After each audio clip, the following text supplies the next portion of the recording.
right, you're good to go. All right, it's a really good turnout compared to last year. Who was here for this conference last year? It's getting bigger. That's pretty cool. All right, well, we're going to talk about healthcare emerging frameworks. But before I start, I want to tell you guys how I got into the healthcare side of the business. I'll tell you a little bit about myself after this, but this is really interesting because the very first time was just a boring assignment. Somebody got briefed, and they're like, okay, we need security professionals. But the second assignment was really awesome. I can't name the hospital, but it's a pretty small hospital. It's a niche. They provide plastic surgery and all kinds of stuff. But they work with superstars. So think like Hilton, Kardashians, and those kinds of folks, right? So somebody from the internal department has sold off records to outside in order to make some money. So that's kind of how I got in, and there's all sorts of photos at risk of being leaked for some of the stars that you see in Hollywood. And I'm like, man, I was a prior defense guy.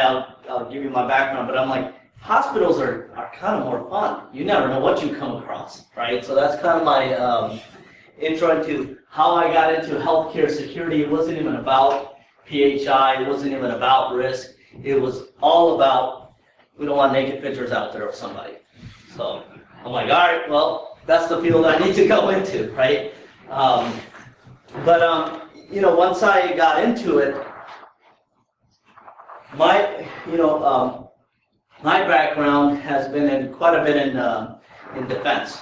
I have a prior, I moved here from India for about 13 years ago, and I joined the U.S. military, and I started to learn everything I could about security. I joined as a security specialist. It's my job, so I'm like, hey, I'm gonna learn everything that I can. I deployed quite a bit, got all kinds of certifications and whatnot to get into this. And what I'm really into is taking complex organizations and making them simple.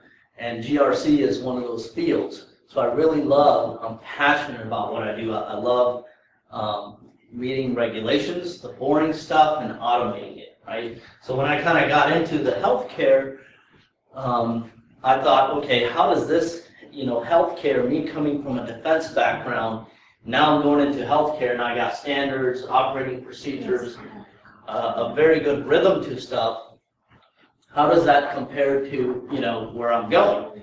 And, what I noticed is that healthcare is actually the most sensitive out of all of the different agencies that I work with the exception of defense, certain weapons platforms, because we have the most data, right? And it's unrecoverable, meaning once I give up my fingerprint, I can't change it, right? So, and the other thing is in defense and finance, we see the impact right away. If I lose money, I see it right away. But in healthcare, it's a long-term implementation of that data being lost. You really won't know the impact. Maybe 10 years from now, you'll realize, okay, somebody knows that I got HIV and now I can't get married, right? Something like that, right? It's a long-term implication, right? When we come to the infancy or maturity of entire healthcare, it's immature because you have a very unique environment, right? You might have SCADA equipment from other vendors. Like, of course, you got Epic, but there's lots of other machines, like X-ray machines. So the FDA is supposed to have oversight of those machines, and they're kind of late to the game in terms of regulating and increasing the level of security, right? So, so generally, it's more, when we compare to finance or defense, it's immature. What we're seeing out there is more of a, there's going to be higher scrutiny in this area. In the next 2 to 3 years, I think the healthcare will totally transform. And it's going to be a chance for CIOs to shine, or in few hospitals, we've seen them replaced. Like my very first assignment, the CIO was completely replaced with a cybersecurity guy, or with somebody with a strong security background, right? So that's kind of what it is. It's a long-winded introduction to who I am, what I do. I love what I do. What you can expect from me on this presentation is GRC is a big buzzword, so you can expect a very clear, unambiguous presentation. You can ask me questions if you have any. You can be like, Max, I've heard this before, but you know it doesn't make sense. We'll talk about. The presentation is in a format of how you actually start, but at the same time, what are some of the things that are happening right now, some of the emerging frameworks, right? So, you know, in my experience, healthcare is really tough. How many work at hospitals right now? How many work with, like, as a business associate, somebody doing business with a hospital? All right, almost everybody. So, the main thing is, in hospitals, it's really about determining how to take the best approach, because it's really hard compared to any other industry, in my opinion. How are you going to secure an X-ray machine? I mean, you got to work with the vendors, and they might say, well, we're immature, we don't have the funding, where's the guidelines, right? There's no authoritative kind of sources in healthcare when we compare it to other industries.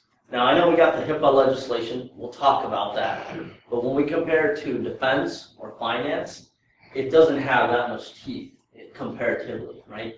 So that makes it really challenging to make a business case to your senior leadership. And we'll kind of go over, you know, how do we do that, but before we move forward, why is it tough? You know, why is it difficult when we compare to other industries? There's obvious reasons, like, oh, well, the management doesn't care, or we're patient-centric, and the data doesn't really provide value compared to patient safety, right? So the management makes decisions based on other factors, right? So what we found is that the main root cause is really because security, generally we approach it from an upside-down kind of environment.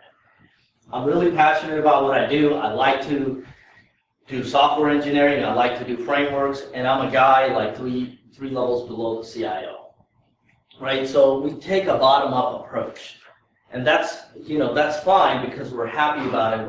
We love what we do, but the reality is today business environments, all businesses are driven from the owners, the directors, down to the workers, right? And generally security is down here. So what we got to understand is all authority, whether it's security, business related, or legal, it comes from a higher kind of source, right? So you have to figure out, what is that higher source? Is this my board of directors? Is this my managers, right? And generally we try to shoot for at the board of director level, right? So that's kind of where some of these frameworks are being presented to, right? So, so in context of security, we've seen these. Have you guys seen that Alien show? And they're talking about, we found pyramids all over the world. You guys seen that, right? Yeah. So, in security and in almost every single field, a lot of legislators, lawyers write these, there's always some sort of pyramid, right? Saying, okay, at the very top, you got some sort of strategy, you got something in the mind of the executive, and after that, it gets decomposed down to either business processes, risk management, then it gets down to the control level, right? So the reason why you want to start your GRC or any kind of emerging framework effort is because you'll get funding for it, right? And the basic definition that we use for governance is give me money and give me control with authority, right? So there's all sorts of other definitions out there, like processes and procedures and frameworks. None of those things are possible unless you have control and resources. So that's kind of what we try to illustrate, that every single framework has that, and we are lacking that in healthcare. So kind of where to start your journey. And again, this is more of where, how do you start the journey, but how do you leverage emerging frameworks into that? So imagine this continuum. on one side you have a completely insecure environment. You can call this whatever you want. It's not healthcare, it's just, let's just say it's a piece of laptop or a piece of data sitting here, anybody can come and pick it up, right? On the other side, you have a completely secure environment. It's really hard to make that environment completely secure. It's a nearly impossible goal, right? So when a management asks us, it's like they usually want to be way over here. They're like, well, here's the money, just get me to a secure. It's a possibility, that's what they want, yes or no answer, right? The way we explain most of these things to healthcare executives is that, you know, me living in India, it's pretty lawless. They have laws, but they don't enforce them. But in America, you know, you have laws for everything. OSHA, HIPAA, for whatever, right? That's the first level of kind of maturity. That's where most people kind of start. For us, it might be HIPAA security rule, right? But where organizations in the United States want to be, they kind of want to be, you know, what they call it, ahead of the curve. Like, we don't want to go so far ahead that we're costing ourselves a lot of money, but we just want to be better than the law so we don't get fines and whatnot. And usually what's happening in cybersecurity is that there's an external force. And that force can be defined by breach, lawsuits, hackers, nation states, right? So we laid kind of this graph saying, okay, the external forces, you know, they're not requiring us to be 100% secure, but it's out there, right? We're actually ahead of the compliance curve, but we're really behind when it comes to an external force management, right? Breach and whatnot. So usually what we try to do is move the organization ahead of that. We don't say, hey, we want to take your program and make it secure and whatnot. And we kind of describe that the healthcare gap. That's the widest gap in our industry. For healthcare, it's a pretty wide gap when you compare the data set from other industries. We also call this red line inherent risk. You might have heard that term is like, okay, because you're a mouse, what kind of enemies do you have? You're going to be harmed by a cat or something, right? So we also call those kinds of things inherent risk profile, and that's in financial industry. They use that term quite a bit under a framework called FFIC, right? So so once we kind of have this narrative described to our management on where they are in terms of following the law, kind of the first step of maturity is just following the law, right? Usually, I understand that most of the people say, well, security doesn't equate to compliance, and I completely agree with that. However, in order for you to get to that side of the house, you've got to start here. That's just a level of maturity that's a lot of people are not understanding, is that we use laws, we use standards to push cybersecurity. If you do it the other way around, you'll end up with a completely immature environment.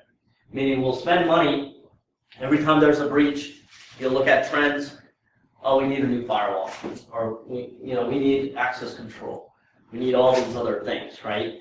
And then the hackers will work around it. And the main finding has been is that we're not really using the frameworks properly. We're not establishing authority from the get-go, which is from top down, right? So kind of when I talk to a lot of people, and this I didn't know, some people don't even know what a law is, right? So I didn't know that either. So HIPAA, it's a law. I'll give you the first one. How many of you have heard of high tech? Is that a law? What do you guys think? Yes. Yes. That's a law. Yes, that's a law. All right. PCI. All right. PCI is a non-voluntary, or it's a voluntary role, right? So sometimes when we present like a PCI type framework, we present it to the executives like as if they have to do it. They really don't.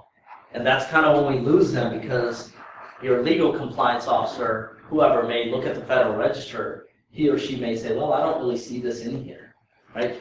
So they'll listen to you, but the message will not get transferred up to the top. Because the executives will be like, well, this is not a law, I don't really have to do it, right? I don't have to do that, right?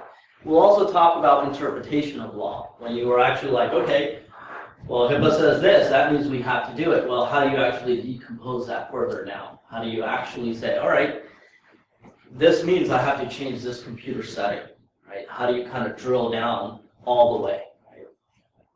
How many of you have heard of high trust? Are you guys fan of high trust? No. No, I hate it too. I like it from a security practitioner standpoint as a consultant. I make a ton of money selling it, but reality is it's not a law and it's overly burdened sometimes, right? It's got what, 300 requirements or something? Up to 500. It is painful to do an assessment with high trust. 500 requirements, come on, that's just ridiculous, right? So again, if you pass this to the management, at first they'll say yes, because usually the business case is established, oh, our vendor, or somebody who we're trying to do business with, they said do high trust. So if we do high trust, we're going to get a lot of business. What was that? You get a fancy seal on your website. You get a fancy seal, right? But they don't know the cost of that fancy seal, right? When they decompose all of those 500 requirements, turn them into tasks and put hours next to them, it's like a $200,000 exercise, and you might be trying to go for a $50,000 customer, right? So a lot of times people communicate that as a law. How about NIST risk management framework? Have you guys seen it, right? You guys heard of it, okay? All right, so that's not a law either. And then the Privacy Act of 1974, that's a law, all right. And then GLBA, have you guys ever dealt with that? It's now FFIEC. Okay, so the shortcut way for me to immediately know when I see a bunch of acronyms, if it has an A at the end, that's an act, right? It's most likely a law. I mean, it's a good way to take a guess. High tech doesn't, but you know, don't just trust high trust. Don't just trust PCI. You know, those are voluntary obligations, and your board wants to know. They want to know what is actually voluntary and what is non-voluntary. They want to know that in a very clear, communicative manner, right? So after we kind of establish that, eventually you'll get to the point where you'll have a nice spreadsheet with a matrix with all of your CFRs, and then you'll figure out how am I doing these CFRs, right? And you'll get to the point where a compliance officer will be satisfied, and a security practitioner is like, man, that's just paperwork exercise. We really ain't doing security, right? So what you're going to have to do is, instead of leveraging the framework at that time, you got to turn that conversation. You got to transition it to risk. That's what it comes down to next, right? It's first when you met the law. The next thing is the risk, right? HIPAA is like, how old is HIPAA? You know the age of it? 96. 96, right? So it's really nothing new under the sun as far as the law goes. We got high tech, which kind of gave us more teeth. But the reality is, it's kind of been there. The legislative framework has been there since 96. When you go to your compliance manager, the compliance officer, they already know these things. They've been doing them a certain way, right? So instead of leveraging a framework at that time, turn the conversation into a risk, right? Because now that you've met in your world, you've met your bare minimum recommended actions, what's the risk of doing anything beyond that, right? So information security, when it comes to risk management, it's a whole new language. We've seen hundreds of different methods in this risk management framework. FAIR, Octave, right? These are good to learn, but when you go to your management, they don't really know. They're kind of used to like hearing patient safety, right? They're used to hearing like safety of patients, patient outcome, and those kinds of things. And somehow we have to get creative, but not really crazy on how to communicate those. Crazy as in we can't have, a fairy tale kind of, okay, so, I'll give you an example. Somebody broke into the wireless network to inject more one medicine than required, something like that. Those kinds of things really happen. We've seen hacks at DEF CON and other places where people are demonstrating those. But when you're actually presenting that to management, it kind of sounds like fairy tales. It kind of sounds like, well, yeah, that's nice, but come on, this is not James Bond, right? So when we turn the conversation over to risk, try to leverage the internal language that they're already using, rather than giving them a new set of language, rather than teaching them things like FAIR or Octave. Those are all good things. I love those things, but I know that it's a communication problem, right? So that's kind of how we transition the dialogue in order to leverage something much mature. So I like to use this chart. When I first moved to the United States, one of the biggest problems I had was language. So English is my third language. So I'm from India, so all of those languages are on that side, and English is somewhere over here, right? So, so one of the biggest confusions was whenever somebody would say, "Do you see what I mean?" I didn't know if they meant body of water or if they meant vision. I literally had no idea, and I've had a lot of embarrassing moments too.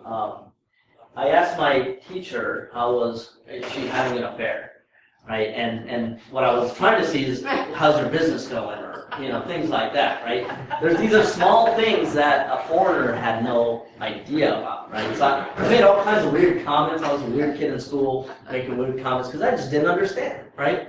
So I see information security a lot like that, right? We have a lot of language that we use to kind of mean the same thing, but we don't. We kind of don't have a good handle on that, right? So so I put all the languages of the world, and they're all kind of related. Historically, scientifically, they say there used to be one language in the world. That's what that chart shows, right? It's done by some scientists. I don't know. But wouldn't it be nice if we did have a single language in cybersecurity, right? Everybody, when I said vulnerability, everybody understood what that actually meant, right? But that's like an unreasonable goal. That ain't gonna happen. We've kind of tried that with a couple of frameworks.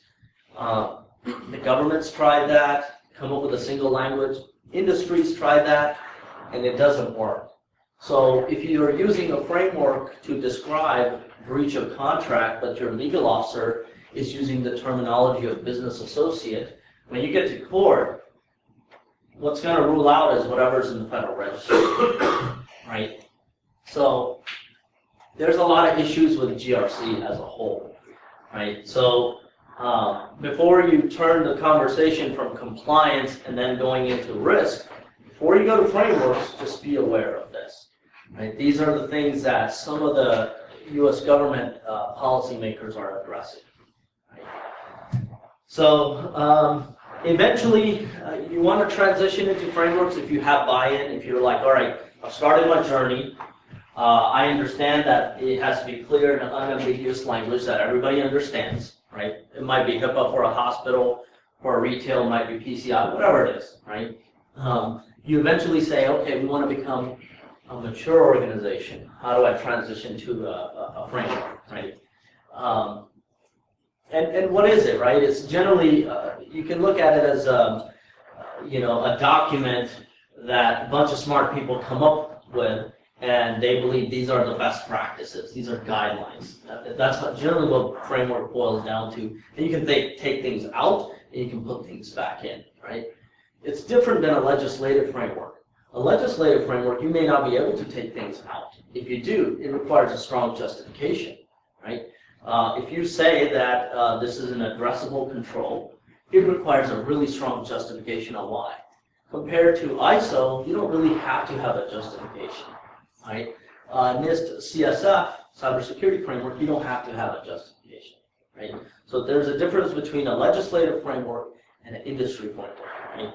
So when you do this, it'll increase the level of confusion drastically, because that's when you'll get into a lot of conversations about mappings.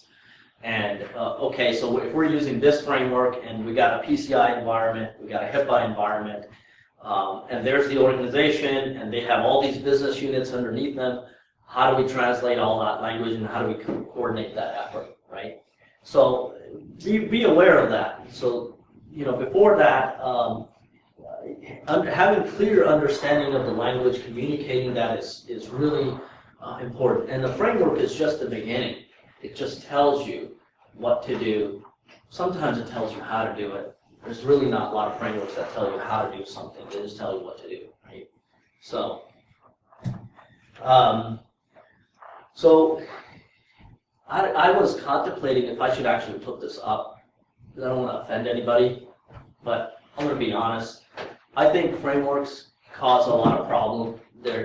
If done incorrectly, there's a lot of money being wasted. I come into organizations, I implement a strategy, and we get lost inside of frameworks all the time because it's rehashing the same data over and over. Like an auditor comes in, he does a PCI audit, you give him your policies, and a different auditor comes in, he wants to do a HIPAA audit, and he wants a different set of policies. ISO auditor comes in, he wants a different set of policies, right? And if we could figure out how to address this issue, we could reuse those funding, that type of funding, to actually fight cybersecurity issues, right? We could rededicate those resources to firewalls, block, tackle, respond, recovery, all those things that we're supposed to be doing. So one of my biggest complaints in industry is that we seem to be recreating this problem. In my opinion, it's just my opinion, not my company's opinion, the certification is nice, but it doesn't really achieve security. We've learned that from PCI, right? When Target happened, PCI was the first thing that said, PCI Council was the first one saying, we told you it doesn't achieve security, right? We were kind of making that same mistake in healthcare, right? So that's why it's one of the worst offenders to me. It's like, if I pay you $100,000, the question executive asks is, how far are you moving the needle? And it's really not that far. So why pay $100,000, right? That's what your executives most likely will ask you. Why am I paying this money if I'm really not going to get anywhere? Can I use whatever's free out there? And there's plenty of free content I'll show you, right? The other thing is the UCF. How many of you heard of UCF? Unified Compliance Framework. At first, it was really good. I really liked it because when security was in its infancy in terms of people talking about it, we only had a handful of frameworks. So today, there's a bunch of them. There's one for each industry. So whenever there's a framework created, a consortium is gathered, and then they put together the best guidelines, and then they said that's a framework. That takes time. That takes like a year, right? We're already behind the curve because attacks are happening live. It's happening right now. What this does is this combines all of those languages. Remember that chart that I showed you a couple back? It attempts to combine all of the security languages to come up with one language. So when you say security and I say protection, we have a new word that we agree on called defense, right? That's called harmonization of language, where we take two source languages and we create a new target language. We got too many sources right now. We got way too many sources to kind of keep up to update that language, right? That's problematic from your legal side. They're not, every time you read a contract, they're redefining some of those terms all the time, right? So, so that's kind of, the state of the frameworks. We'll get to how do you actually, get past this, leveraging what the government has provided. I went on Human Health Services website, and for you guys who are doing high trust, I kind of looked at it. I was about to do a high trust certification until I got a pushback, high trust readiness, you can say, until I got a pushback from an executive. He said, all right, what is the certification going to get me? And I did the normal thing, your reputation, your culture, your security is going to be nice and tight, and you're not going to get attacked, or you will, but you'll catch it, and all these things that we normally try to use to sell the business, right? And then he says, okay, if I get certified and I go to court, does Human Health Services even recognize your certification or anybody else's certification? That's kind of where he got me, right? And again, I'm being very clear and honest with you guys, right? And their legal counsel sent me this. And of course, I didn't get the business, but it made me realize internally what's happening in our career field, right? we're selling something that may not deliver that much value, right? So this, it tells you, the Human Health Services basically says, is it required? And then the answer is no, right? So if it's not required, when you actually get to court, it doesn't really, it might add to the evidence, but they're still going to look at the Federal Register and weigh, assess you against that, rather than some certification out there, right? So, so all these issues, we kind of get to where do we start, right? My thought is that the business, the oldest out of all of the roles in the business is the CIO, right? Or the CEO. That's the oldest kind of position, right? And then the next came the financial guy who keeps tab on money, CFO. Then came legal. Make me money and keep me legal, right? So start with the Federal Register. Structure your conversation around the business and how do you use the Federal Register to make a case. If you dig through it hard enough, if you email me, I can send you this stuff. But it refers to NIST. It tells you to follow NIST, right? So if you get in court, that's what they're going to look at, right? And then use only approved mapping. There's a lot of mappings out there from smart people. I've done them myself as a intellectual exercise. There's a ton of free mappings out there that are available to you. So first start with HIPAA. It directly maps to NIST cybersecurity framework. That was released sometimes this year, right? And then once you're a little bit more mature, use the HIPAA to NIST RMF. NIST RMF will actually give you down to technical details, right? So that's the second level of maturity. And then eventually you can use NIST to map to computer settings. The government has provided you how to map to a McAfee environment that's HIPAA compliant, right? And then kind of look to software to automate your processes. Don't rely on software to say, all right, give me a GRC tool and it'll work like that, right? Kind of go through this exercise with your department, right? So I got like 5 minutes. Here are the links. The presentation will be available somewhere. I should have put my email address, but come talk to me. I'll send you all of the links. The Federal Register is right there. The latest 2016 mappings are available from the U.S. government as well. And then, of course, the privacy overlay, which is really, really comprehensive. It's about a 200-page document. That's available as well, right? So that's kind of how we kind of get over the language problem. Start the conversation with compliance, transition it to risk, and then use something approved for your frameworks, and then kind of go over to something automated. So that's kind of the presentation, and this is just a nice little, current state of affairs, how normally people are doing things. They start in an Excel sheet, then they go over to the voluntary, non-voluntary requirements, and then kind of, into spreadsheets and emails. Once you have this for your organization, that's when you can start looking at automation of a GRC system. Before that, you're going to buy something, you're going to be way too immature to understand it and implement it correctly to get your value out of it. Right? So that's it. Questions? Comments? All right. Thank you very much.